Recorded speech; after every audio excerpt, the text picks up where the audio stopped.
अवधूत चिंतन श्री गुरुदेव दत्त श्री स्वामी समर्थ.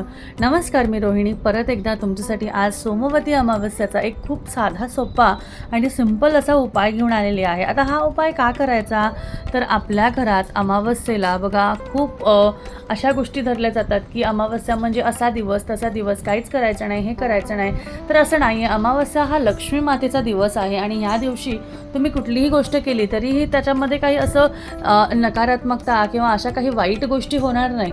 पण हा असाही दिवस आहे ज्या दिवशी तुम्ही वाईट गोष्टींना तुमच्यापासून लांब करू शकता. तुमच्या घरात काही इडापिडा, कुठल्या गोष्टींचा त्रास, शत्रूचा त्रास, तुमच्या घरात किटकिट, वादविवाद, भांडणं तंटी होत असतील, कधी कोणाचं कोणी ऐकत नसेल, मुलं ऐकत नसतील, चिडचिड होत असेल, आई मुलांचं जमत नसेल, बाप मुलांचं जमत नसेल, सासू सुनांमध्ये भांडणं होत असतील किंवा घरातल्या लोकांमध्ये वादविवाद होत असतील, कोणाचं कोणाशीच पटत नसेल, काहीही असू द्या, कारणं कितीही असू द्या, काम नीट होत नसेल, परत कोर्ट कचेरी मागे लागली असेल, कुठेतरी आजारपण मागे लागलं असेल, अशा पद्धतीने जर का तुमच्या घरात काही गोष्टी घडत असतील तर अमावस्येला जर का हा उपाय तुम्ही केला तर त्याच्यातनं तुम्हाला नक्कीच भरपूर फायदा होऊ शकतो असं मी म्हणू शकते. आणि होतोच, कारण अमावस्येच्या दिवशीच उतारा आणि अशा गोष्टी केल्या जातात.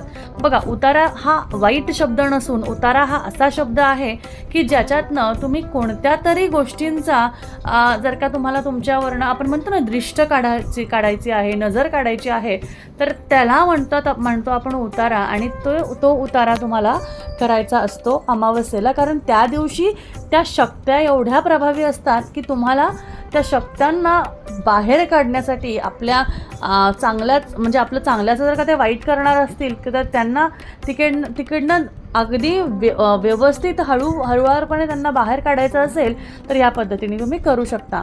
तर काय तुम्हाला करायचं आहे, तर तुम्हाला आज रात्री अमावस्या अगदी 12 वाजेपर्यंतच्या आत जरी तुम्ही ही गोष्ट केली तरीही चालेल, पण नक्की करा असं मी तुम्हाला म्हणेल. कारण मी स्वतः ही गोष्ट रात्री 12 जरी वाजले झोपण्याच्या आधीसुद्धा हे केलं तरीही चालेल, पण नक्की करा अशी माझी तुम्हा ताई दादांना नक्की विनंती आहे.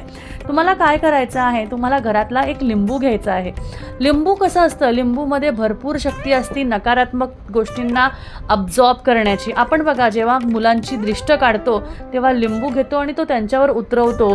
कुठल्याही तंत्रबाधा असतील त्यामध्ये सुद्धा लिंबूचा वापर केला जातो. का, तर लिंबूमध्ये जो आंबटपणा आहे त्या गोष्टींना या शक्त्या जास्ती प्रमाणात अट्रॅक्ट होतात आणि त्याच्यातनं त्या निघून जातात.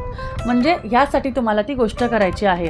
तर तुम्हाला 2 गोष्टी लागणार आहे, एक लिंबू आणि मोहरीचं तेल. आवर्जून मी तुम्हाला म्हणेल, जेव्हा कधी हा व्हिडिओ बघत असाल तेव्हा तुम्ही म्हणजे मी तर म्हणेल तुम्ही ज्या वेळेस हा व्हिडिओ बघत असाल त्यावेळेसच तुम्ही मोहरीचं तेल विकत आणा. म्हणजे आज नाही जमलं पण पुढच्या वेळेस नक्की ही गोष्ट करा. कारण आज जर का तुम्हाला जमत नाही आहे तर पुढच्या वेळेस कधी करायचं, तुम्ही म्हणाल अमावस्यापर्यंत थांबायचं का, तर नाही, शनिवारी सुद्धा तुम्ही ही गोष्ट करू शकता. म्हणजे आज जर का कोणत्या ताईंना काही प्रॉब्लेम असेल, सूतक सोयरं असेल, मासिक पाळी असेल, त्यांनी ही गोष्ट शनिवारी जरी केली तरीही चालेल. काय करायचं आहे, लिंबू घ्यायचा आहे, उभा कापायचा नाही. बघा, लिंबूचं देठ जिथून असतं, देठ ते छिद्र असतात बघा वरती आणि खाली लिंबूला, तसा सरळ लिंबू कापायचा नाही. आधीच मी तुम्हाला सांगते आहे, लिंबूचे 2 भाग, आडव्या लिंबूचे 2 भाग करायचे आहे ज्याच्यातनं तो गोल असा व्यवस्थित दिसेल. तर तुम्हाला असा अर्धा लिंबू कट करायचा आहे, उभा नाही कापायचा, आडवा तुम्हाला लिंबू कापायचा आहे. आणि त्या लिंबाचा रस प्रॉपर तुम्हाला व्यवस्थित खरडून छानपैकी कोरडा करायचा आहे तो लिंबू. आणि तो रस तुम्ही तुमच्या घरातल्या कुठल्याही पदार्थात वापरला तरीही चालेल, हरकत नाही. एका वाटीत ते लिंबाचा रस काढून घ्या आणि ते रस तुम्ही तुमच्या घरातल्या गोष्टींसाठी वापरला तरीही चालेल. व्यवस्थित तो लिंबू जे आहे तो व्यवस्थित कोरडा रसाने करून घ्या आणि त्याला उलटं करा, त्या सालीला उलटं करा. म्हणजे पिवळी बाजू आत आणि पांढरी बाजू बाहेर, अशा पद्धतीने तुम्हाला तो लिंबूची वाटी तयार करायची आहे. त्या लिंबूची वाटी तयार केली की त्यामध्ये एक जोड वात तुम्हाला टाका, लांब जोड वात म्हणजे 2 वातीची 1 वात करून जोड वात त्यामध्ये टाकायची आहे, लावायची आहे. आणि त्यामध्ये मोहरीचं तेल घालायचं आहे. मोहरीचं तेल नसलं तर तिळाचं तेल टाका. तिळाचं तेल नसेल तर घरातलं कुठलंही तेल टाका. पण मोहरीचं तेल जर नसेल तर तिळाचं आणि कुठलंही तेल घेत असाल तर पिवळी मोहरी त्यामध्ये तुम्हाला टाकायची आहे. पिवळी मोहरी त्यामध्ये तुम्हाला अवश्य घालायची आहेच. जर तुमच्याकडे मोहरीचं तेल नसेल, पण 100% मोहरीचंच तेल आपल्याला इथे वापरायचं आहे. हे झाल्यानंतर तुम्हाला तिथे ओम पितृ देवताय नमः यांचा 11 वेळा जप करायचा आहे आणि पितरांचं स्मरण करायचं आहे. आणि पितरांचं स्मरण करत तुमचे आशीर्वाद आम्हाला लाभू द्या, आमच्या मागच्या इडापिडा संपू द्या असं म्हटल्यानंतर ते दिवे तुम्हाला तिथेच ठेवायचे आहे. घराच्या उंबऱ्याच्या बाहेर दोन्ही बाजूला, दोन्हीकडे तुम्हाला ठेवायचे, म्हणजे घराच्या बाहेरच्या बाजूला, उंबऱ्याच्या बाहेर तुम्हाला ते दोन्ही ठेवायचे आहे. आणि तुम्हाला ते तिथेच प्रज्वलित करायचे आहे. आणि प्रज्वलित केल्यानंतर ओम पितृदेवताय नमः त्यांचं स्मरण करून त्यांचे आशीर्वाद घेऊन, त्यांचं स्मरण करून त्यांच्याकडनं आशीर्वाद घ्यायचा. आणि तुम्हाला त्यांचं म्हणजे जे कोणी पितृ असतील तुम्हाला त्यांचे नाव घेऊन त्यांना प्रसन्न करायचं आहे. आणि मग तिथून येऊन तुम्हाला घरात यायचं आहे. आणि घरात आल्यानंतर मग तुम्हाला तुमच्या दोन्ही बाजूला जे दिवे जे आहे ते दुसऱ्या दिवशी सकाळी तुम्हाला, जेव्हा तुम्ही तुमचा उंबरा, तुमचं अंगण झाडणार पुसणार असाल, तेव्हा ते उचलून कुठल्याही झाडाच्या एखाद्या म्हणजे खाली तुम्हाला तिथे ते राखून द्यायचं आहे.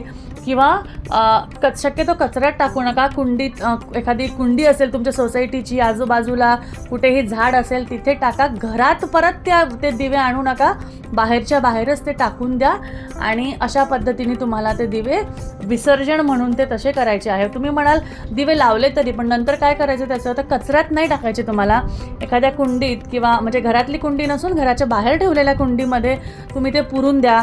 किंवा एखाद्या झाडाच्या देठाला जाऊन तिथे जाऊन टाकून या, असंही चालेल. कारण हे पितृदेवताच्या नावाने तुम्ही दिवे लावलेले आहे, त्यांना ते तृप्त केलेलं आहे, त्यांना तुम्हाला परत घरात आणायचं नाही आहे. अशा पद्धतीने हे 2 दिवे लावल्यास पितृदेवता नक्कीच तुमच्यावर प्रसन्न होतील. तुमचे पितृ तुमच्यावर प्रसन्न होतील. तुमच्या मागच्या ज्या पितृदोष लागलेले आहेत, तुमच्या मागं ज्या इडापिडा लागलेल्या आहेत, त्या सगळ्या संपतील आणि तुमचं भलं होईल. अशा पद्धतीने केल्यास नक्कीच तुम्हाला छान रिझल्ट्स मिळतील आणि तुम्हाला त्यातनं छान अनुभवही येतील. तर अशा पद्धतीने आजचा व्हिडिओ एवढाच. स्वामीचरणी अर्पण करते आणि तुमचा निरोप घेते. परत भेटूया अशाच एका छानशा माहितीबरोबर. तोपर्यंत काळजी घ्या. असेच आपले व्हिडिओ बघत राहा. परत भेटूया. अवधूत चिंतन. श्री गुरुदेव दत्त.